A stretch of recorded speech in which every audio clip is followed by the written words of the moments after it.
Okay, so I'm gonna make this video because I need to. Over the last three and a half years, I've been very vocal about the way I feel about the political climate. A lot of people have taken that as a way to say that I'm a Trump supporter, and I'm always saying no, I'm not a Trump supporter. I just have a presidency. I'm the type of person that has had jobs where the boss I didn't necessarily like or agree with, but I understand having a boss that I don't like and I still understand moving forward.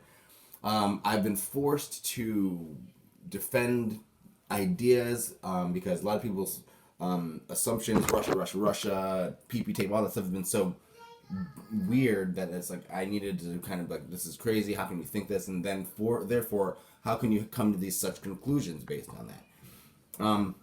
But the point of this video is the drone bombing of Soleimani in Iran.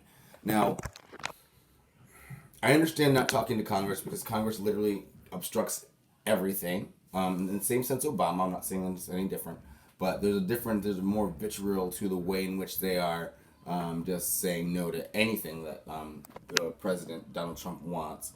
Um, And literally, he could say, "I want peace." They'd be like, "Oh no, we need to fight." He could say, "Well, I want war." He'd say, "Well, I want peace." So it's like. Also, the government voted the executive branch to have the power to do such actions.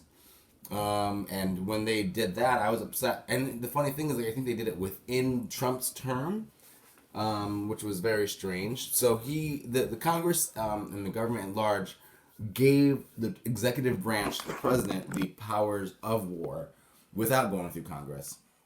And you can please check my facts if you want.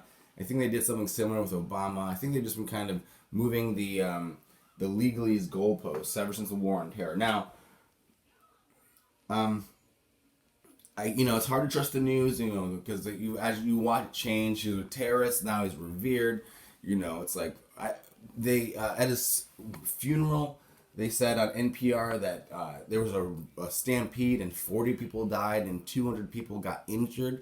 Now, to me, that does not sound like it does not sound like a solemn ceremony. It sounds something like a lot different. Like people were fighting and people were killing each other.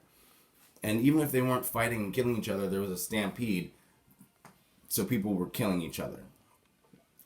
And in a type of event where you're worried about someone dying, it's kind of weird that they kind of just like, at a solemn funeral, there was a stampede. So I don't trust the narrative of the media. Now the problem with that is, like, I don't trust the media, the mainstream media, because obviously they've been captured and they've been lying for years and years and years and years and years. Now, that's just fine.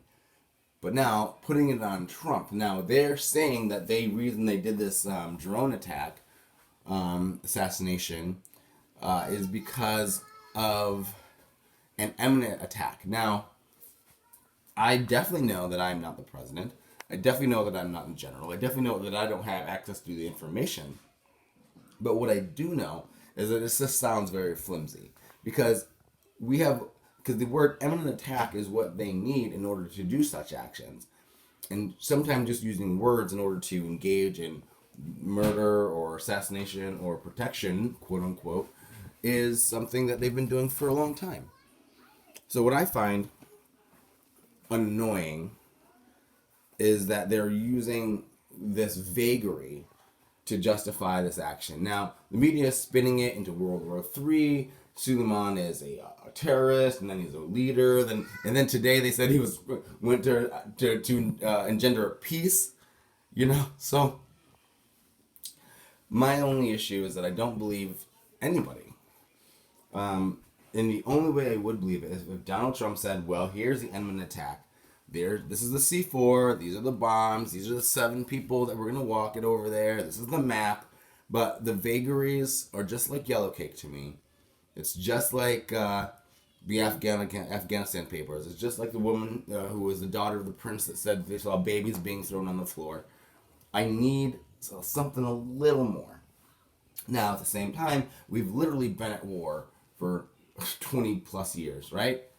Old enough to drink, they say the war is. So we are in some sort of war, some type of war.